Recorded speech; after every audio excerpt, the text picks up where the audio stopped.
Nesse vídeo, nós vamos analisar o dataset IRIS com base na segunda parte da matéria de probabilidade estatística. As alunas são Alice, Laura e Fabiola. A gente vai iniciar com boxplot. A gente está gerando 4 boxplot, cada um para uma variável do nosso banco de dados. Então, vai ser um para o comprimento de sépala, um para a largura de sépala, um para comprimento de pétala e um para a largura de pétala. Primeiro, a gente começa passando esse fig size 12 e 6, que é para especificar a altura e a largura do quadrado onde vai aparecer o nosso boxplot.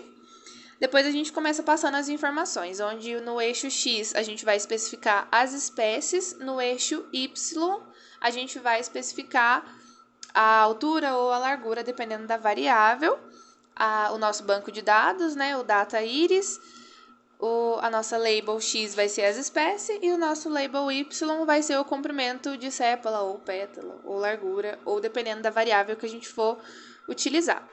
Aí, nessa primeira parte, a gente fez a declaração já dos 4 boxplot que a gente está plotando. Para a interpretação dos nossos boxplot, a gente tem que no primeiro, que é o comprimento de sépala, a mediana do comprimento da sépala é maior para a espécie virgínica em comparação com as outras duas espécies.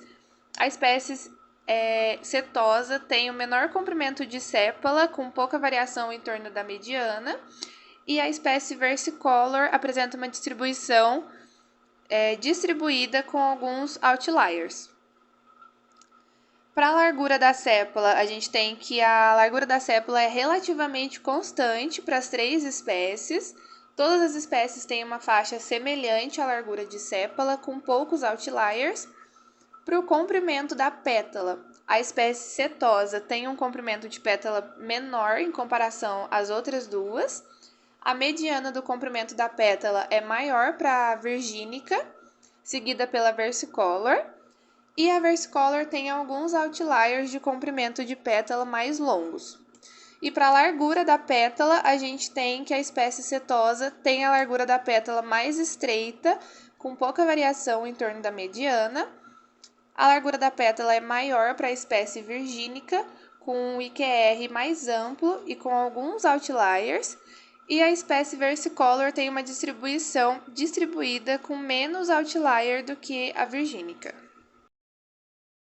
Então, agora a gente vai analisar os histogramas para verificar se a variável tem uma distribuição aproximada do normal.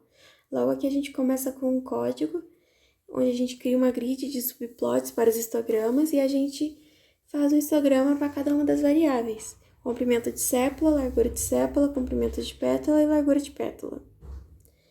Então, a gente ajusta o layout e mostra os histogramas com plt.show.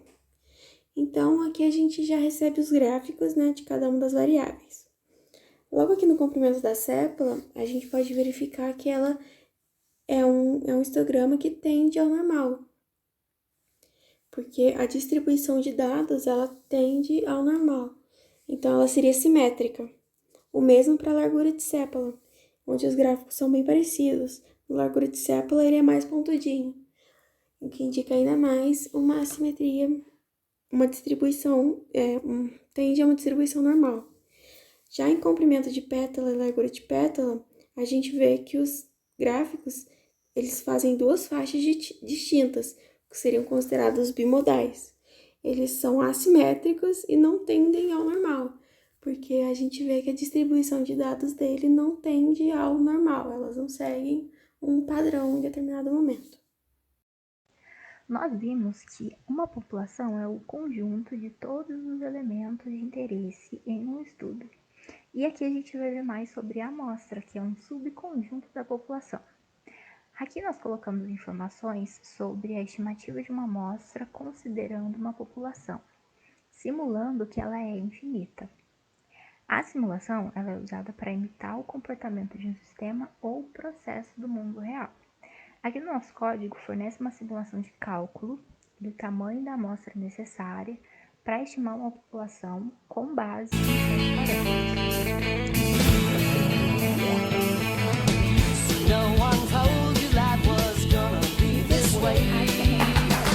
Job's a joke you broke, love life's the only